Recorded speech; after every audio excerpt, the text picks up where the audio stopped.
बिस्मिल्लाहिर्रहमानिर्रहीम। 10th class chapter number 12 हम study कर रहे थे। आज का जो हमारा टॉपिक है वो है रिफ्रैक्शन ऑफ लाइट। हमने चैप्टर के स्टार्ट में बेटा ये बात की थी कि हमारे पास जो है इसके अंदर लाइट के हम डिफरेंट फिनोमेनास को स्टडी करेंगे, जैसे कि हमारे पास रिफ्लेक्शन, रिफ्रैक्शन एंड डाइफ्रैक्शन। ठीक है, टोटल इंटरनल रिफ्लेक्शन। तो पहले हमने फर्स्ट टॉपिक के अंदर जो था रिफ्लेक्शन ऑफ लाइट को डिटेल में स्टडी किया था। आज हम बात करेंगे रिफ्रैक्शन ऑफ लाइट की कि रिफ्रैक्शन का फिनोमिना किस तरह होता है लाइट के लिए। ठीक है, इससे पहले भी हम चैप्टर नंबर 10 और 11 में ये चीज़ रिफ्रैक्शन जो है इसको डीपली स्टडी कर चुके हैं। ठीक है, तो हम बात करते हैं कि रिफ्रैक्शन होती क्या है। तो रिफ्रैक्शन कहते हैं हम बेंडिंग ऑफ लाइट, कि लाइट जब एक मीडियम से दूसरे मीडियम में ट्रैवल करती है तो उसका बेंड हो जाना वो हमारे पास क्या कहलाता है, रिफ्रैक्शन ऑफ लाइट। ठीक है, कि जब लाइट रे, हमें पता है कि जब लाइट एक मीडियम में ट्रैवल कर रही होती है तो वो स्ट्रेट लाइन में ट्रैवल करती है। ठीक है, एक ही तरह से वो क्या होता है कि जब किसी एक मीडियम में ट्रैवल करेगी लाइट तो स्ट्रेट लाइन में, स्ट्रेट पाथ पे वो ट्रैवल कर रही होती है। अब क्या होता है रिफ्रैक्शन के अंदर, वो बेंड कब होगी, जब उसकी डायरेक्शन में चेंज कब आएगा, जब वो मीडियम चेंज होगा। यहाँ पे स्ट्रेट लाइन में कब मूव करेगी, जब हमारे पास मीडियम जो है वो चेंज नहीं होगा।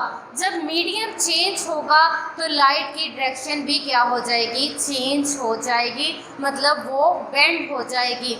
ठीक है, अब इसकी डेफिनेशन देखते हैं हमारे पास। इसकी डेफिनेशन क्या आपकी बुक पे भी दी हुई है, ये पेज नंबर 43 पे। ठीक है, the process of bending of light as it passes from one medium to another medium. ठीक है, तो इसकी डेफिनेशन हमारे पास क्या आ जाएगी,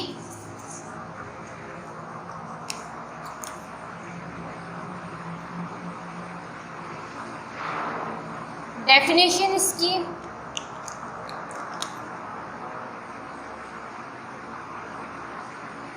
the process of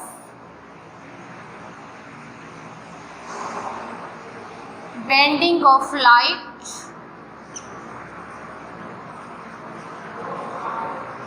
when it travels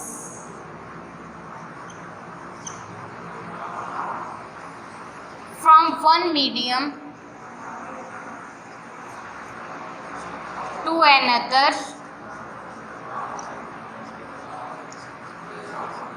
is called refraction. ठीक है, कि हमारे पास जब लाइट रे एक मीडियम से दूसरे मीडियम में ट्रैवल करती है तो उसका बेंड हो जाना, ये सारा प्रोसेस हमारे पास क्या कहलाता है कि रिफ्रैक्शन। अब लाइट का बेंड होने का क्या मतलब है, बेंडिंग ऑफ लाइट क्या आ जाएगा, चेंज इन डायरेक्शन। ठीक है, लाइट की डायरेक्शन चेंज होना। बेंड होने का क्या मतलब है कि पहले जिस डायरेक्शन में लाइट मूव कर रही थी उसकी डायरेक्शन जो है वो चेंज होगी, तो उसको हम नाम देंगे बेंडिंग ऑफ लाइट का। कब होगा, जब हमारे पास travel from one medium to another. ठीक है, दो चीज़ें, दो पॉइंट हैं यहाँ पे नोट करने वाले। एक हमारे पास रिफ्रैक्शन में क्या होगा कि उसकी डायरेक्शन जो है वो चेंज होगी, और कब चेंज होगी, जब हमारे पास क्या होगा कि उसका मीडियम चेंज होगा, एक मीडियम से दूसरे मीडियम में जाएंगे। अब इसकी डायग्राम देखते हैं कि हमारे पास अगर इसको डायग्राम की मदद से ड्रा करेंगे तो किस तरह से आएगा। यहाँ पे हम ले लेते हैं कि हमारे पास यहाँ पे हमने एक ग्लास स्लेब ली है।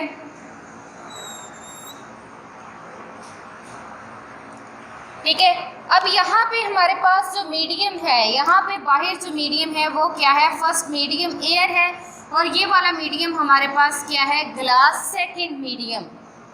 अब यहाँ से हमारे पास क्या होता है कि लाइट रे जो है इसके ऊपर आके फॉल कर रही हैं। अब यहाँ पे हमारे पास क्या है कि ये वाली रे जो है इंसिडेंट रे है, ये हमारे पास इस पॉइंट पे आके टकराएंगी, point of incidence. Second medium में एंटर हुई हैं तो वो हमारे पास क्या हुआ है, इस तरह से कुछ, ठीक है। अब यहाँ पे देखिए हमारे पास कि हम क्या करते हैं, पॉइंट ऑफ इंसिडेंस पे एक परपेंडिकुलर ड्रा करते हैं, ठीक है। थोड़ा सा इसको बेंड कर लें कि यहाँ से क्या हुई है, बेंड हुई है, ठीक है। अब देखिए यहाँ पे ये हमारे पास क्या है, ये वाली रे हमारे पास क्या है, इंसिडेंट रे। अब यहाँ पे ये हमारे पास क्या था, यहाँ पे ये हमारे पास था point of incidence. Point of incidence जिस पॉइंट पे आके हमारे पास क्या हुआ है कि वो रे जो है, इंसिडेंट रे आके सेकंड मीडियम से टकराई है, और ये हमारे पास क्या है, नॉर्मल, ठीक है। एक perpendicular line, point of incidence पे परपेंडिकुलर लाइन हमारे पास क्या कहलाती है, नॉर्मल, और ये वाली हमारे पास क्या कहलाती है, रिफ्रैक्टेड रे, ठीक है। इसकी डायरेक्शन इस तरफ है। अब यहाँ पे हमारे पास क्या है कि नॉर्मल के साथ इंसिडेंट रे नॉर्मल के साथ जो एंगल बना रही है वो क्या है, एंगल ऑफ इंसिडेंस, और यहाँ पे हमारे पास क्या है, एंगल ऑफ रिफ्रैक्शन। अब हमने रिफ्लेक्शन के अंदर बेटा ये बात की थी कि हमारे पास क्या होता है कि एंगल ऑफ इंसिडेंस, उसका लॉ था ये कि एंगल ऑफ इंसिडेंस और एंगल ऑफ रिफ्लेक्शन इक्वल थे, लेकिन इन केस ऑफ रिफ्रैक्शन ऐसा नहीं होता। अब देखें यहाँ पे हमारे पास क्या हुआ है, मीडियम चेंज हुआ है। पहले मीडियम, फर्स्ट मीडियम जो हम ले रहे थे वो एयर था, सेकंड मीडियम हमारे पास क्या है, ग्लास है। अब लाइट रे, इंसिडेंट रे जो थी वो एयर से फर्स्ट मीडियम से ट्रेवल करती हुई आ रही है, सेकंड मीडियम के अंदर आई है जो कि हमारे पास ग्लास था, ठीक है। सेकंड मीडियम में हमने देखा कि वो क्या हुई है कि नॉर्मल की तरफ बेंड हो गई है। जो रिफ्रैक्टेड रे थी वो क्या हुई है, नॉर्मल की तरफ बेंड हो गई है, उसकी तरफ झुक गई है, ठीक है। मतलब उसकी डायरेक्शन चेंज हो गई है, पहले जिस डायरेक्शन में आ रही थी उसकी डायरेक्शन अब वो नहीं रही, ठीक है। तो ये सारा प्रोसेस जो है ये हमारे पास कहलाता है रिफ्रैक्शन, ठीक है। अब आपके माइंड में एक क्वेश्चन आ रहा होगा, वाई रिफ्रैक्शन हैपन्स, या अक्कर कि रिफ्रैक्शन क्यों अक्कर होती है, कि ये जो डायरेक्शन जो है चेंज हो रही है, लाइट जो है वो बेंड हो रही है, तो इसकी रीज़न क्या है, ऐसा क्यों हुआ है। तो इसका आंसर है बेटा हमारे पास कि रिफ्रैक्शन क्यों हैपन होती है, उसकी वजह क्या है, तो वो हमारे पास होता है कि हमारे पास जब मीडियम चेंज होता है तो स्पीड ऑफ लाइट जो है वो चेंज हो जाती है, ठीक है। पहले हमने साउंड वाले चैप्टर में भी इस चीज़ को स्टडी किया था कि हमारे पास मीडियम चेंज होने से किसी भी चीज़ की स्पीड पे, चाहे वो साउंड हो या लाइट हो, इफेक्ट होता है।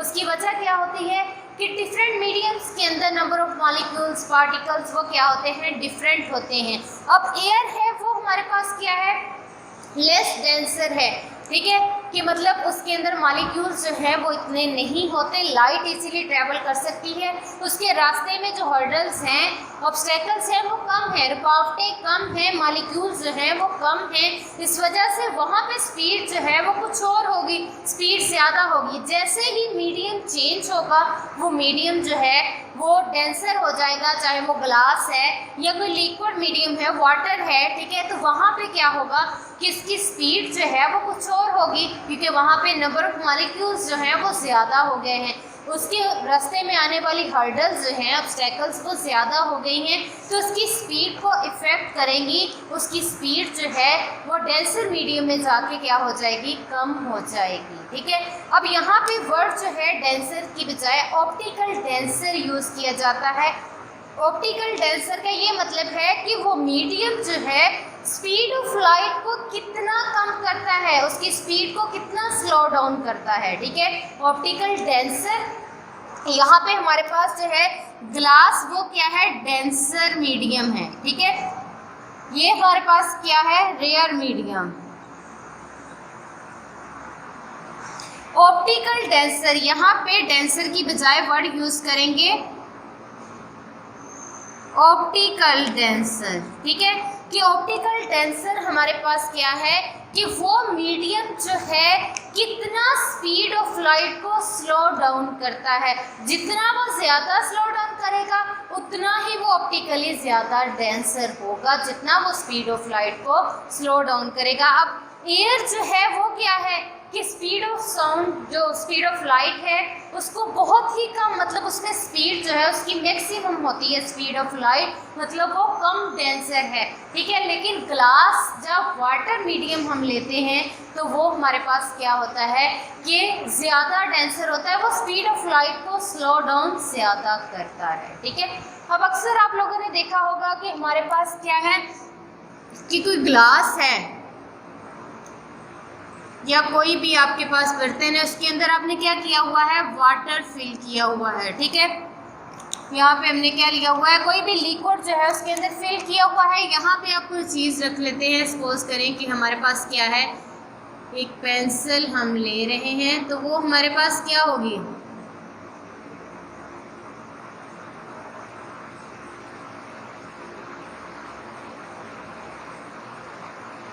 ठीक है। आपको क्या होता है कि जब हमारे पास यहाँ पे कोई लिक्विड फिल किया हुआ है, अब देखें यहाँ पे हमारे पास क्या होता है कि आपको वो जो चीज़ आपने, वो पेंसिल है या कोई भी स्टिक वगैरह है, वो आपने कोई लिक्विड है यहाँ पे हमारे पास फिल किया हुआ, ठीक है, वो वाटर ले लें या कोई भी और लिक्विड ले लें। अब देखें यहाँ पे वो चीज़ जो है हमें बेंड हुई हुई नज़र आती है, हमें ऐसे लगता है कि वो टूटी हुई है, ठीक है। उसकी ऊपर वाली डायरेक्शन जो है वो कुछ और तरह से होगी, नीचे जो है वो कुछ और तरह से होगी। तो आपने कभी सोचा ये चीज़ कि ये क्यों हो रहा है, ये इसकी वजह क्या है, इसकी रीज़न क्या है इसके पीछे? तो बेटा ये सारा जो प्रोसेस हो रहा था ये हमारे पास किसकी वजह से होता है, ड्यू टू रिफ्रैक्शन। अब रिफ्रैक्शन कैसे कि यहाँ पे जो मीडियम है वो हमारे पास एयर है और यहाँ पे मीडियम जो है वाटर, ये हमारे पास क्या आ जाएगा, फर्स्ट मीडियम, और ये हमारे पास क्या है, सेकंड मीडियम। अब हमने कहा था कि हमारे पास जब मीडियम चेंज होता है तो वहाँ पे क्या होता है, रिफ्रैक्शन का फिनोमिना होता है, मतलब लाइट जो है वो जिस डायरेक्शन में पहले आ रही होती है वो उस डायरेक्शन से उसकी डायरेक्शन चेंज हो जाती है, बेंड हो जाती है। तो ये हमारे पास जो इमेज है इस तरह से ब्रोकन या बेंडिंग जो है वो किस वजह से नज़र आ रहा होता है, रिफ्रैक्शन की वजह से। मीडियम चेंज होता है, स्पीड ऑफ लाइट चेंज होती है, तो हमारे पास उसकी डायरेक्शन जो है लाइट की वो चेंज हो जाती है। इसी तरह आपको पास जो है हम कोई चीज़ उसके अंदर फेंकी हुई है, कॉइन है या कुछ भी, वो अपनी जो उसकी रियल डेप्थ होगी उस चीज़ की उससे ऊपर नज़र आएगा, तो वो भी जो है हमारे पास रिफ्रैक्शन की वजह से हो रहा है। ये चंद एक एग्जांपल्स हैं डेली लाइफ के अंदर कि हम रिफ्रैक्शन का फिनोमिना जो देखते हैं। अब बात करते हैं हमारे पास कि लॉज ऑफ रिफ्लेक्शन। जिस तरह से हमने जो है रिफ्लेक्शन के लॉज को स्टडी किया था, इसी तरह हमारे पास है रिफ्रैक्शन के लॉज कि वो क्या हैं। और फर्स्ट लॉ जो है इसका वो है the incident ray, the refracted ray and the normal at the point of incident all lie in the same plane। Plane हमारे पास टू डायमेंशनल सरफेस, इस तरह से एक्स वाई है, यहाँ पे व्हाइट बोर्ड पे हम बना रहे हैं, ये हमारे पास क्या है, टू डायमेंशनल सरफेस है। अब यहाँ पे वो कह रहे हैं कि फर्स्ट लॉ का क्या है कि incident ray, point of incidence, normal और रिफ्रैक्टेड रेज जो है वो हमारे पास क्या होती है कि सेम प्लेन के अंदर लाई कर रही होती है, कि टू डायमेंशनल एक्स वाई ले रहे हैं तो उसी के अंदर ये सारे पॉइंट्स जो हैं, ये सारी टर्म्स उसी पे सेम प्लेन के अंदर लाई करती हैं, ठीक है। अब सेकंड जो इसका लॉ है वो बहुत इम्पोर्टेंट है, वेरी वेरी इम्पोर्टेंट, वो शॉर्ट क्वेश्चन में भी आपसे पूछा जाता है और हमारे पास जो है वो उसमें से MCQs भी आता है सेकंड लॉ का, ठीक है। अब सेकंड लॉ का क्या है कि हमारे पास the ratio of the sine of the angle of incidence to the sine of the angle of refraction is always equal to constant. वो कहते हैं कि हमारे पास उसका सेकंड लॉ क्या आ जाएगा,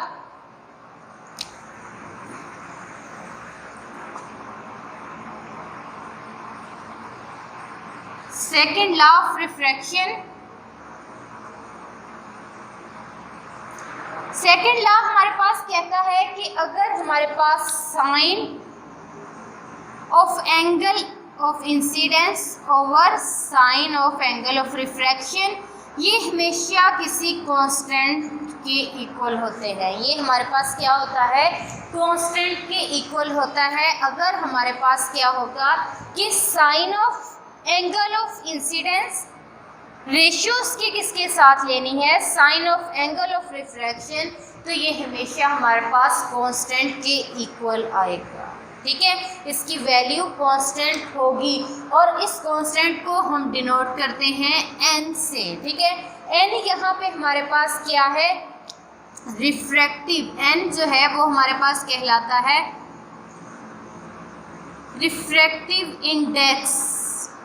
ठीक है, रिफ्रैक्टिव इंडेक्स कहलाता है, जो कि मीडियम पे डिपेंड कर रहा होता है।